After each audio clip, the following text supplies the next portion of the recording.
Hi guys, welcome back to RJ opinions. நான் உங்கள் RJ.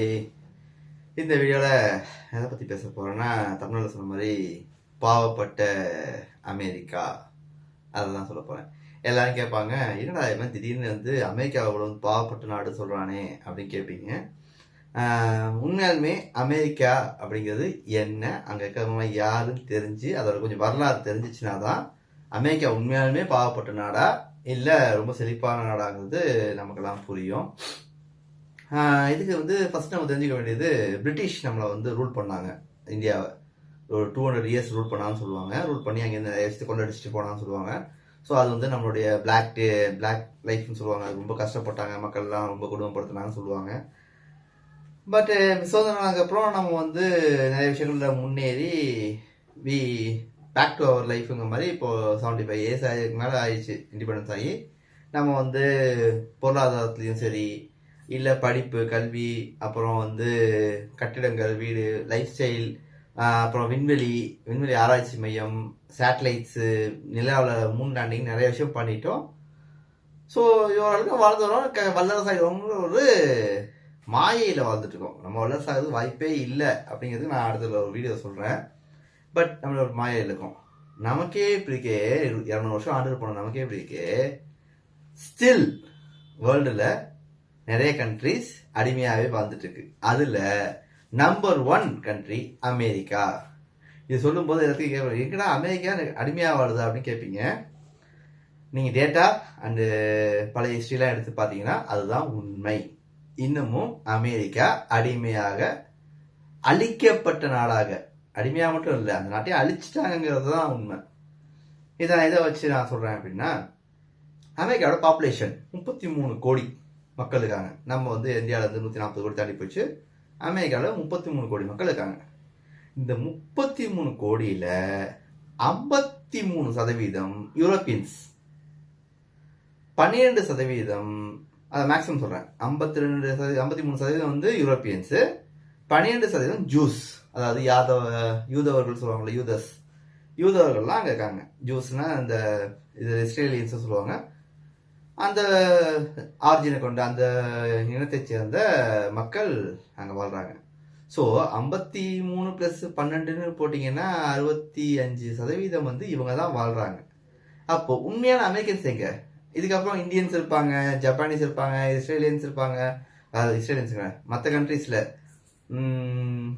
South Africa சில பேர் அடிமையாக கூட்டு போயிட்டு பிளாக்ஸ் அப்படி சொல்லி அந்த ஊரில் வாழ்கிறாங்க. வேலை தேடி போன இந்தியர்கள் நிறைய ஜப்பான், சைனா, ஆஸ்திரேலியா, அது மாதிரி நிறைய கண்ட்ரிஸ்லேருந்து போயிருப்பாங்க. இவங்கெல்லாம் போய் கவர் பண்ணி, அதாவது ஒரு நாட்டுக்கு ஒரு பர்சன்டேஜ் வச்சுக்கோங்களேன், நம்ம இந்தியர்கள் ஒரு 10 லட்சம் பேர் இருப்பாங்கன்னு வச்சுக்கோங்க. அவர் ஜஸ்ட் ஒரு கெஸ்ட்டுக்கு வச்சு கேட்குறேன். ஒரு 10 லட்சம் பேர் இருக்காங்க. அதே மாதிரி சைனீஸ் இருக்காங்க, ஒரு 50, 20, 30 லட்சம் இருக்காங்கன்னா அப்படி ஒரு கணக்கையாக போட்டுக்கோங்களேன்.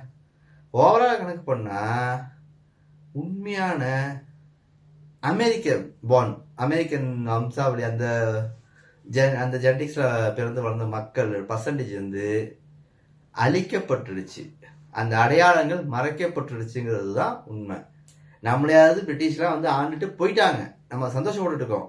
இப்போது பிரிட்டிஷ் என்ன பண்ணாங்கன்னா, நம்மளெல்லாம் பிடிக்க வரும்போது அவங்களுக்கு ஒரு சேஃபான, அவங்க நினைச்ச வாழ்க்கையை வாழ்றதுக்கான ஒரு இடத்த தேடும் போது கண்டுபிடிச்சது தான் அமெரிக்கா. ஒரு 250 வருஷத்துக்கு முன்னாடி வச்சுக்கோங்களேன்.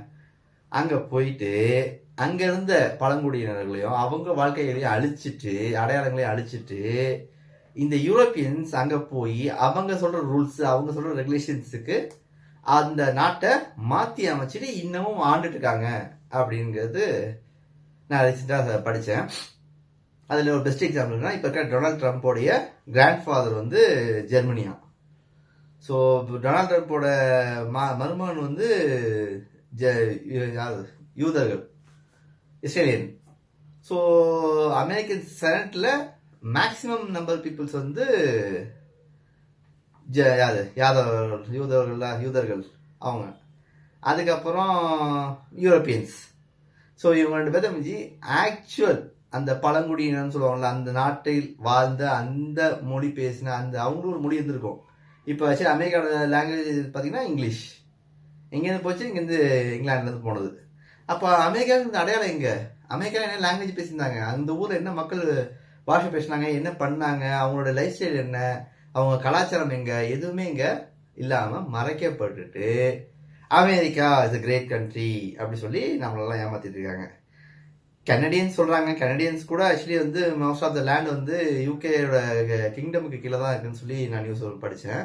ஒரு 40% ஆஃப் லேண்ட் வந்து ஸ்டில் யூகேயோடைய அண்டர் த கண்ட்ரோலில் தான் இருக்குன்னு சொல்றாங்க லேண்டு.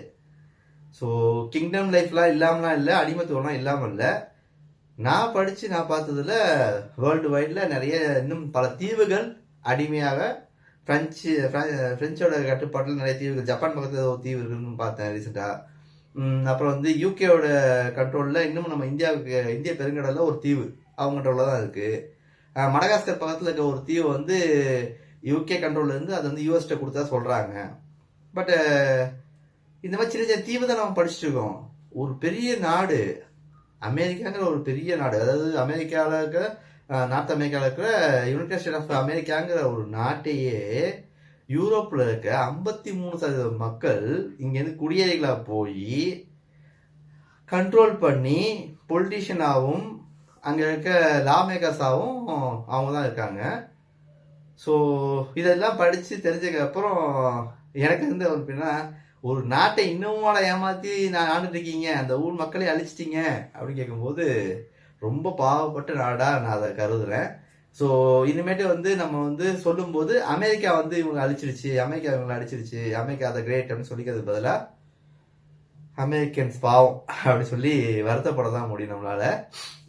அதில் இன்னொரு விஷயம் இருக்கு, என்னன்னா ஸ்போர்ட்ஸில் அமெரிக்கா வந்து ஒலிம்பிக்கில் பார்த்தா இத்தனை கோல்டு மெடல் வாங்கி வச்சுக்கிறாங்க, அத்தனை கோல்டு மெடல் வச்சுக்கிறாங்க.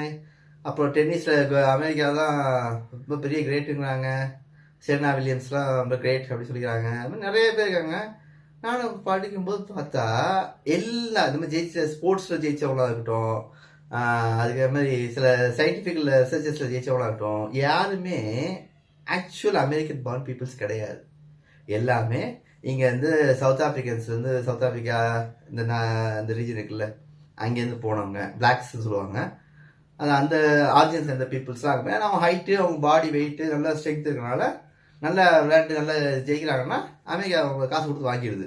பேசிக்கலி டாலர்ஸ் கொடுத்துட்டு நீ இனிமேட்டு அமெரிக்காவில் விளையாடு, அமெரிக்காவை வந்துடுங்கிற மாதிரி டேலண்ட்ஸ் எல்லாம் காசு கொடுத்து அவங்க வாங்கி அவங்களுக்காக விளையாட வச்சு, பேசிக்கலி வந்து ஒரு குதிரை ரேஸ் மாதிரி தான் வச்சுக்கோங்களேன். அவங்கள ஓட விட்டு ஜெயிச்சோன்னா அவங்க பணம் பெட்டு கட்டுறது. ஸோ அதுமாதிரி கட்டி அதில் வர புகழெல்லாம் வந்து America the great, America the வா அப்படி சொல்லிக்கிறது. அதே மாதிரி நாசா அப்படின்னு சொல்லி ஒரு பெரிய அமைப்பு வச்சுக்காங்க. அதில் இருக்க மோஸ்ட் ஆஃப் த பீப்புள்ஸ் யாருன்னு கேட்டால் யூரோப்பியன்ஸு, இந்தியன்ஸு, சைனீஸு, ஜப்பானீஸ்னு நிறைய கண்ட்ரியோட பீப்புள்ஸ் தான் அங்கே ஒர்க் பண்ணுறாங்க. ஆக்சுவல் அமெரிக்கன்ஸ்னு கேட்டால் அங்கே யாருமே இல்லை. ஸோ என்ன படிக்கும்போது உள்ளே போய் பார்த்தா மெக்சிகன்ஸ் கூட தேவை, அவங்களோட ஆரிஜின் இருக்குது.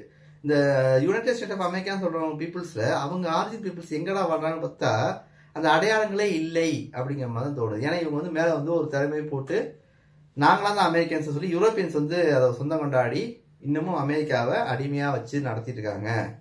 ஆக்சுவலாக உண்மையாக அந்த மண்ணுக்கான மனிதர்கள், அந்த மண்ணில் பிறந்த அந்த மண்ணுக்கு உரியவர்கள்னு சொல்கிற யாருமே அங்கே இல்லைங்கிறது வந்து வேதனைக்குரிய விஷயம். ஸோ இதெல்லாம் கேட்டவங்களுக்கு புரியும் நான் ஏன் வந்து இந்த வீடியோ டைட்டில் வந்து பாவப்பட்டு அமெரிக்கான்னு வச்சேங்கிறது உங்களுக்கு இப்போ புரியும்னு நினைக்கிறேன். நான் இன்னும் அதை பற்றி நிறைய டீட்டெயில்ஸ் கிடச்சிச்சின்னா உங்கள் நெக்ஸ்ட் வீடியோவில் ஷேர் பண்ணுறேன். அதுமாதிரி அடிக்குது, ஏதாவது நாட்டை வந்து அமெரிக்கா அடிக்குது, அமெரிக்கா ஜெயிச்சிச்சுன்னா நீங்கள் உங்கள் மைண்டில் வந்து ஃபஸ்ட்டு தெரிய வேண்டிய விஷயம்னா அமெரிக்கா ஜெயிக்கல, அமெரிக்கா யாரையோ கூட்டிகிட்டு வந்து அவனுக்கு பதிலாக வந்து விளையாட விட்டு ஜெயிச்சான்னு சொல்லிக்கலாம். இல்லை ஏதாவது கண்ட்ரி மேலே வார்த்தை இருக்குதுன்னா யூரோப்பியன்ஸ் எல்லாம் சேர்ந்து அமெரிக்காங்கிற ஒரு போர்வுக்குள்ள உட்காந்துக்கிட்டு அவங்களுக்கு பிடிக்காத நாடுகளை அடிக்கலாங்கன்னு சொல்லலாம்.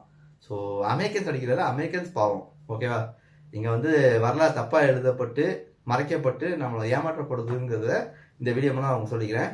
இந்த வீடியோ பிடிச்சிருந்தா லைக் பண்ணுங்கள், ஷேர் பண்ணுங்கள், உங்கள் ஃப்ரெண்ட்ஸோட சப்போர்ட் பண்ணி சேனல் கொஞ்சம் இம்ப்ரூவ் ஆகுது ஹெல்ப் பண்ணுங்கள். தேங்க்ஸ் எல்லாம்.